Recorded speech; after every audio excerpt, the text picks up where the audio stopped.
The presidential candidate of the All Progressive Congress, Bola Tinubu, has met with business community in Lagos, where he presented his plans if elected president come February 2022.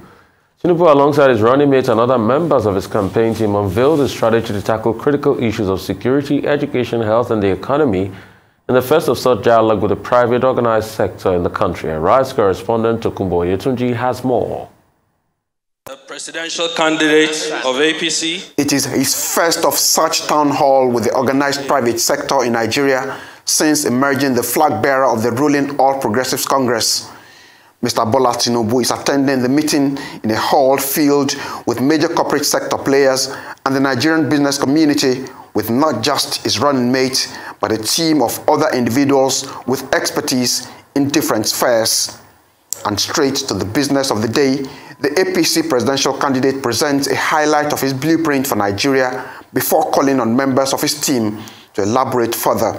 From its very inception, our political economy has been imbalanced and in need of major reform. Our political economy is much too dependent on the export of raw materials or unfinished goods and the import of increasingly expensive finished products. The time is now to cure this lapse. It's a disease. We must cure it. There is definitely a revenue problem. The government does not have enough revenue right now to operate. But in the meantime, what to do? A Tinubu-Shetima administration would immediately boost tax revenue, not by raising tax rates, but by compliance, by adding, re-engineering the system, using the latest technology, as the presidential candidate once did so many years ago in Lagos. On the other topical matter of the economy, our target is rightly encapsulated by my principal, is to achieve double-digit GDP growth within a couple of years.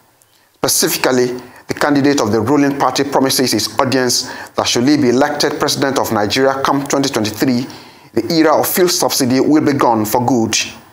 We shall continue to fight against insecurity by redefining our counterinsurgency doctrine and practice.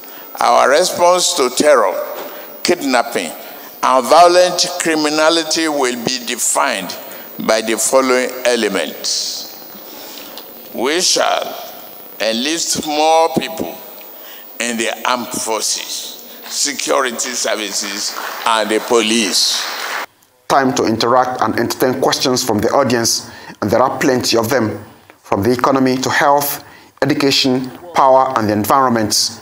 What are your thoughts around clean energy as a critical pathway to transform this country? I'd like to understand from Your Excellency, what strategies are you going to put in place to close the gap between the existing parallel market rates and the official foreign exchange rates? We have about over 10 gigawatts of installed capacity, generating capacity with gas.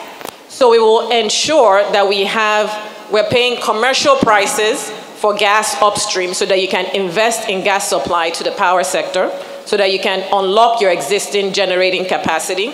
You will make sure that the discos are able to charge commercial tariffs that enable them to continue to generate the level of income. Your Excellency, sir, are you going to be able to carry us along when you get there? We of the creative sector, the media, the entertainment, and of course, just all of us like that. The Tinubu administration has the intent of investing, one, in the entire security architecture of the country.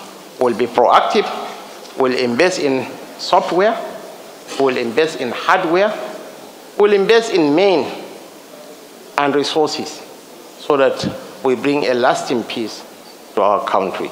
This session ends, but the engagement at different levels surely continues for the APC presidential candidate and his team. For members of the organized private sector in attendance here, it's been a perfect opportunity to interact up close with one of the men seeking to lead Nigeria in a few months, and surely they will be digesting the document that has been presented to them to guide their decision on the next political leadership for Nigeria. Tokumbo Oyetunji, Arise News, Lagos. Right, Dr. Bati, a lot to say on this. Yeah, okay. You want me to use both my knowledge of the practice of the subject and the theory of the practice, political Nigeria, to talk about this. Yeah. Now, it's as follows. Let's start from the point of view of strategy. This is Asiwaju Bola Ahmed Tinubu, who has been accused of running away from debates, from interaction with the private sector in Nigeria, on the account of the event organized by the Lagos Chamber of Commerce and Industry. First time. Second time, as Rotu Sudiri, our colleague, pointed out to us on this program. Now, this program, this event that all of us have just watched now, has been organized to show that clearly the basic intelligent response is that Bola Ahmed Tinubu decided to own the narrative. He has created his own narrative. He organized his own business, organized private sector forum, at which all the important private sector players were there. Aliko Dangote was shown being there. The chairman of Arise Television, who is also a major organized private sector player, was also shown there in presence. Tony Elumelu, TOE, as is popularly known, he is also a major player in the business space, was also shown there. Mr. Jimovia, who is also a major player in the private sector space, was also shown there. Okay? Not to waste time. You will see an attempt to grab the narrative, own it. SCCI was saying, oh, come to our forum. Okay, he organized his own. And everybody else was there at that particular forum. That's the first point. The second point that I think is also important is the indication that every political candidate, presidential candidate, has a duty to talk to every major constituency. You see that since that narrative emerged about Tinubu not being around, not being here and there, his strategists, they are doing a good job, in my view, so far. They are trying to make him take the narrative from the other party and to own it. And that's my major point. And you see that he shows up where the narrative that he himself has created is in charge. And as for the organized private sector, look, the organized private sector, they behave like prostitutes. In every election cycle in Nigeria, they will be friends with everybody. But at the end of the day, they will make up their mind. Because they are not into politics. They are into business. Let nobody deceive himself or herself. These guys who set up businesses, they need the state for imports, for exports, for foreign exchange, for whatever. To a very large extent, they determine what happens. When I write my memoirs, maybe, with my limited experience in government, if I can say so, these are some of the things I'll talk about. These guys are part of it. And if corporate Nigeria does not want anybody to emerge as president of Nigeria, that person will not emerge. That is the gospel truth, whoever likes it or not. So we have to watch the body language of corporate Nigeria, what choices they make, and it's part of the equation beyond the ritual, the ceremony of, you know, the PVC, which I insist is the most important element in the entire equation. What is the third point I want to make? Is the point made by Asiwaju Bola Ahmed Tinubu at that business forum. He says he will do phased petroleum subsidy removal. Phased petroleum subsidy removal. Okay, what in real terms does that mean? Does it mean that he is aware of the proposals made by the Minister of Finance in putting on the table the 2023 budget? We would like him to interrogate that. Because the Minister of Finance presented us with about 3 models. Is he going to remove the subsidy if he wins by May 31st, by June 1? And how is he going to do that? I didn't get that from his presentation. He says he will ensure affordable and reliable power supply. The question is, how is he going to do that? That much did not come out yesterday, and it's also not in his manifesto. Number 3, Asiwaju Tinubu told us that he will do infrastructural renewal to ensure 6% GDP growth. 6%, he said. At the moment, Nigeria is hovering between 3%, 2-point-something%. No, what will help this economy is not 6%. What will help this economy is double-digit GDP growth. And how is he going to do that with infrastructural renewal? Will it mean that I will wake up tomorrow and the Lagos-Ibadan Expressway will be a motorable expressway so that people going to the east, people going to the parts of the southwest will be able to do so? At the moment, we are not able to do so. Many of us cannot even go home because of our commitments that will be disrupted by a major expressway in Nigeria that is not functioning. Now, he talked about security. He said we will make more recruitments into the police force, the armed forces. Okay, these people that will be recruited into the armed forces, will their salaries be paid? Will pension arrears be paid? Finally, Asiwaju Bola Ahmed Tinubu told all of us yesterday at that business forum that he has done it before in Lagos State and he will do it again in Nigeria.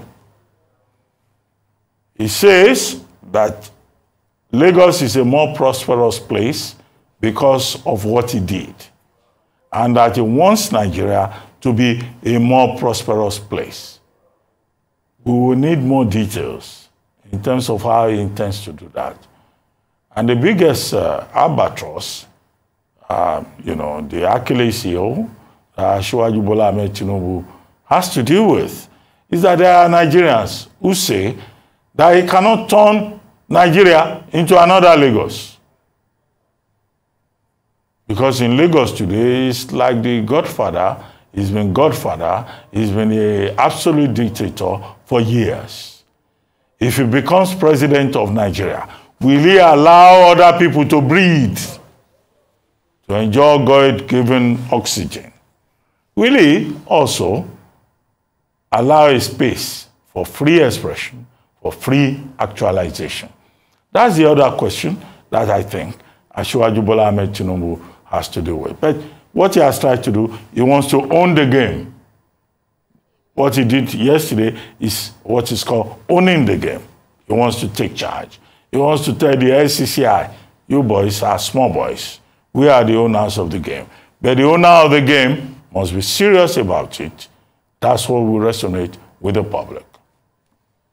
Right, I mean, very well said, Dr. Patti.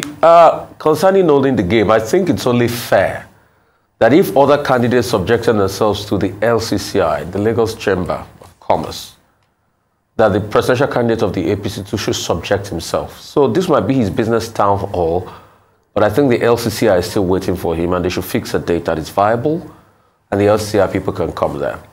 And he can go there and address the plans. And we'll still have many of these, business meetings. And good on him, they got good attendance and things like that. But after God, for me, is data. And let's check the data of all he said yesterday and the practicality. Good pitch. I want to do infrastructure. But the big question is how? Not just statement of intent. Only today, if you check the papers, Ministry of Works, the minister was saying that we're owing close to 10 trillion in unpaid infrastructural fee to our contractors. How will he fix infrastructure when we're already going close to 10 trillion? Are we going to owe more contractors?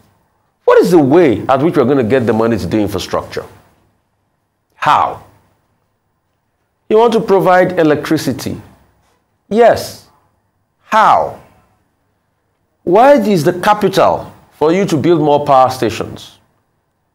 The major problem of the electricity sector has always been about tariff. How are you going to woo the big boys to come in? Are you going to make your tariffs cost effective? That the likes of the Scottish Powers and Co will come in to be able to churn out more megawatts? How are you going to do it? How precisely? When I hear employ more police officers, good one. I think the NNDP candidates who said it was also employ about 1.5 million. Question is, how are you going to pay them? Do we know only recently that the arrears on the payment of salaries caused a big back and forth? Because there's probably no money on ground. How is he going to get all of that done? How are you going to raise revenue? Our revenue year on year has slumped up to a point now that it's just taxation that is helping us out. About 2011, 2012, we made about 60 billion US from crude oil. Now, if we are making about 20 billion, it will be a miracle, even less than that. All of our financial targets for the year are not being met. How are you going to engineer the economy to be able to bring out these monies? You say you're not going to overtax people, but you're still going to make money from taxation with technology. How? Tell us. What is it that we're missing that we've not missed?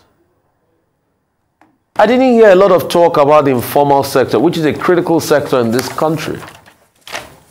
How? What we need are straight details on how. First, our removal of subsidy. I thought somebody was going to do us the empirical work of even telling us the effects on the economy when the phased out removal starts and how you're going to cushion the effects. What is the thinking through of the process? What is the ideation mechanism? We've seen the Minister of Finance put out some numbers. What are your own numbers? And also, we need to be critical with numbers. You need to be able to put out a range. Somebody asked a question there about how you're going to collapse, the parallel rates and the official rates together. How are we going to do it? What is going to happen? Because you see, we keep saying a lot of things on paper. Paper is different when you extrapolate to reality. Just like the CBN says on paper that the parallel market doesn't mean anything. It's just 5%.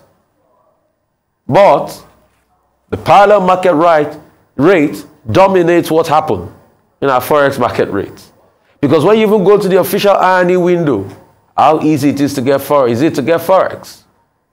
How easy is it to get BTA like people used to get back in the days from the banks? So the question is how?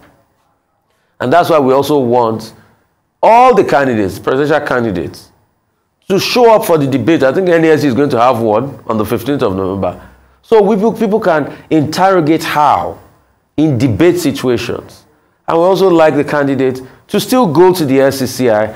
Great program is had yesterday with the corporate world. Go to the SCCI. Also tell them how. And probably look at other methods and tell them how. And probably come for TV interviews like on Arise TV and tell us how, so we can dig into the numbers. All of this is for God and for country. It's because we want to be part of the robust conversations to make our country better. We're not partisan. We don't care about that. We just want to get robust conversations for you, the people, to make your decisions. And that's why our invitation is open to all candidates of any political party. They should come out here on the rise. Tell us. The candidates also have a right to organize their own forum. Yes, they have a right. Engage with Nigerians. Yes. And that's what Asiwaju Bola Ahmed Tinubu did yesterday. And there's nothing wrong with that. Okay? So we are not hounding anybody. We're not saying you must come here by force. You can organize your own forums. You can choose your own platforms. But what is important, that nobody must disappear from the space. You have to continue to engage with the people. Whatever forum you choose, that's what is important. It's not we saying we are absolutists. If you don't come here, then you have not said anything. That's not the position of this station.